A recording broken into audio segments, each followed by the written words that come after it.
Hello, everybody.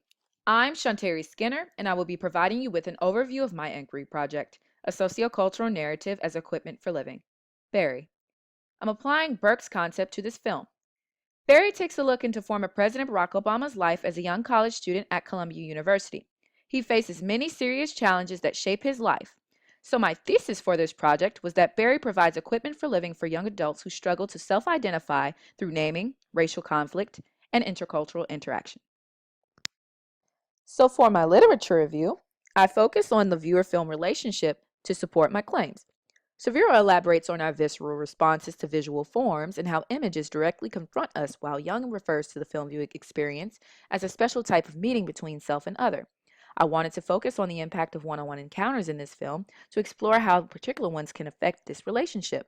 So Werner and Kaplan's explanation of the exchange of speech symbols fit.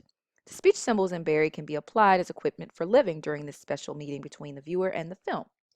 I also tie in Mormon's view of memoir as an act of performance, especially since the film Barry takes after Obama's first memoir, Dreams from My Father, a story of race and inheritance. I apply Mormon's points to film in order to explain how the viewer-film relationship can be seen as an act of performance, as they say about a reader and an author.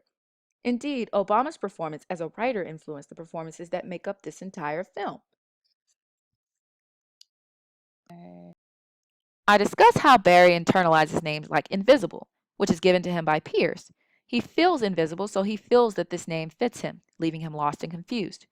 Mormon would describe this as a trapping of performativity, with the consequence that forces Barry to internalize this name, which leads him to commit acts that reflect this reality. I use Ott's perception of attitude, which they see as an incipient of action. Attitudes that viewers develop from films such as those associated with the struggle of Barry can manifest in a number of ways. Racial conflict forces Barry to confront the true depth of this. Littlejohn and Foss talk about the concepts of intercultural interactions, meaningful exchanges which move this film along. I also focus on Seifert and Ott's view on the importance of movement in film from scene to scene, because they help to portray and solidify these ideas in the minds of the viewers. So here's what my study would look like. It would have two parts with interviews and discussions with 12 participants. 6 young adults between the ages of 18 and 25, and 6 older adults between ages 50 and 65. They would first view 3 clips from the film and be interviewed individually. I would observe and note facial expressions throughout. One clip I would show deals with the importance of naming, particularly when Barry earns the name Invisible. Another clip displays tension within a romantic relationship with Charlotte, a white woman who he feels does not understand him or his struggle, ending with a clip where an officer commits a discriminatory act against Barry. I would conduct an interview with each of them after they watch the clips. I would ask 6 interview questions to understand how the participants view identity formation in the context of intercultural conflicts. I want to know how they identify and what their relationships are with people of different cultures, as well as how they generally view the dynamic of these relationships in our society. The second set of questions will be for the discussion that will be done in pairs. A young adult must be paired with an older adult for these discussions. I want to know any generational differences and how this affects the conversation. They will be given 6 questions that address how they felt about Barry's responses and how they would respond to these sorts of issues.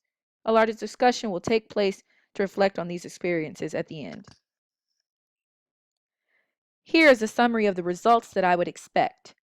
Barry can be applied as equipment for living as it pertains to self-identity and cultural competence. Generational differences make an impact on the internalization of these concepts.